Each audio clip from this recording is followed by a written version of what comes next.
60 साल के प्रमोद जी ने अपने बड़े बेटे से फ़ोन पर कहा, बेटा हमारा एक्सीडेंट हो गया है, मुझे ज़्यादा चोट नहीं आई पर तेरी माँ की हालत गंभीर है, कुछ पैसों की ज़रूरत है और तेरी माँ को खून चढ़ना है।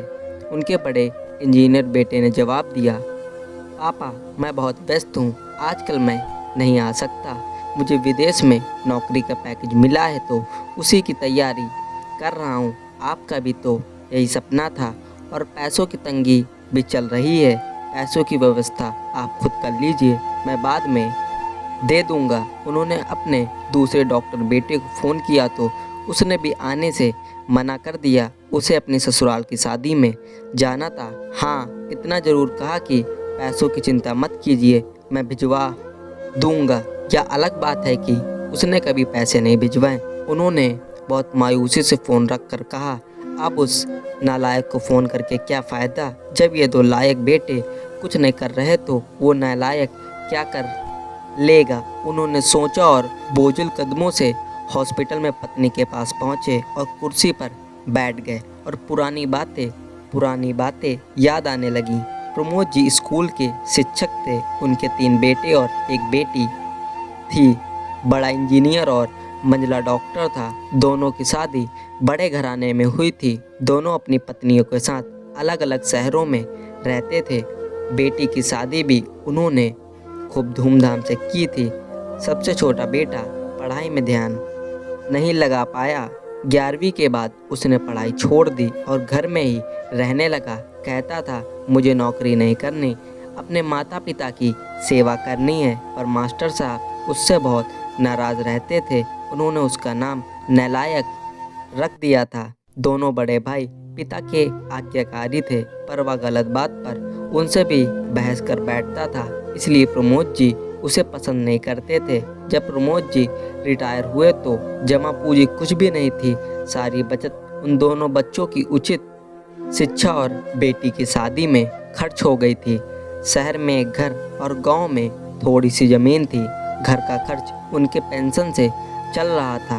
प्रमोद जी को जब लगा कि छोटा बेटा सुधरने वाला नहीं तो उन्होंने बंटवारा कर दिया और उसके हिस्से की ज़मीन उसे देकर उसे गांव में ही रहने भेज दिया। हालांकि वह जाना नहीं चाहता था, पर पिता की जिद के आगे झुक गया और गांव में ही झोपड़ी बनाकर रहने लगा।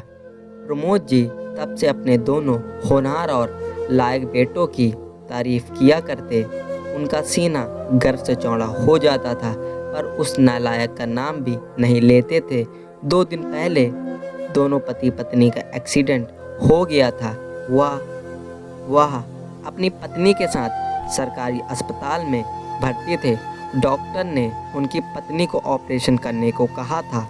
पापा पापा की आवाज़ सुनी तो देखा सामने वही नालायक खड़ा था। उन्होंने गुस्से से मुंह फेर लिया, पर उसने पापा के पैर छुए और रोते हुए बोला, पापा आपने इस नालायक को क्यों नहीं बताया, पर मैंने भी आप लोगों पर जासूस छोड़ रखे हैं। खबर मिलते ही भाग आया हूँ। पापा के विरोध के बावजूद उसने उनको एक बड़े हॉस्पिटल में भर्ती कराया, माँ का ऑपरेशन कराया, अपना खून दिया, दिन रात उनकी सेवा में लगा रहता और एक दिन वह गायब हो गया। वह उसके बारे में फिर बुरा सोचने लगे थे कि तीसरे दिन वह वापस आ गया। महीने भर में ही मैं एकदम ठीक ठाक हो गई। वह हॉस्पिटल से छुट्टी लेकर उन लोगों को घर ले आया। प्रमोद जी के पूछने पर बता दिया कि खैराती हॉस्पिटल था, पैसे नहीं लगे हैं, घर में नौकरानी थी ही। वह उन लोगों को छोड़कर वापस गांव चला गया। धीरे धीरे सब कुछ सामान्य हो गया। एक दिन यूं ही उनके मन में आया कि उस नालायक की खबर ली जाए। दोनों जब गांव के खेत में पहुंचे तो झोपड़ी में ताला देखकर चौंके। उनके खेत में काम कर रहे आदमी से पूछा तो उसने कहा, यह खेत अब मेरे हैं क्या? पर यह खेत तो उन्हें बहुत आश्चर्य हुआ। उस आदमी ने कहा, हाँ, उनकी माँ की तबीयत बहुत ख़राब थी, उसके पास पैसे नहीं थे तो उसने अपने सारे खेत बेच दिए। वह रोजी रोटी की तलाश में दूसरे शहर चला गया है। बस यह झोपड़ी उसके पास रह गई है। यह रही उसकी चाबी, वह झोपड़ी में दाखिल हुए तो बस उस नालायक की याद आ गई। टेबल पर रखा लिफाफा खोलकर देखा तो उसमें रखा हॉस्पिटल का 9 लाख का बिल उनको मुंह चिढ़ाने लगा। उन्होंने अपनी पत्नी से कहा, पालकी तुम्हारा बेटा नालायक तो था ही, झूठा भी है। अचानक उनकी आंखों से आंसू गिरने लगे और वह ज़ोर ज़ोर से चिल्लाएं, तू कहाँ चला गया नालायक? अपने पापा को छोड़कर एक बार वापस आ जा, फिर मैं तुझे कहीं नहीं जाने दूंगा। उनकी पत्नी के आंसू भी बहे जा रहे थे और प्रमोद जी को इंतज़ार था अपने नालायक बेटे को अपने गले से लगाने का। सचमुच बहुत नालायक था वो।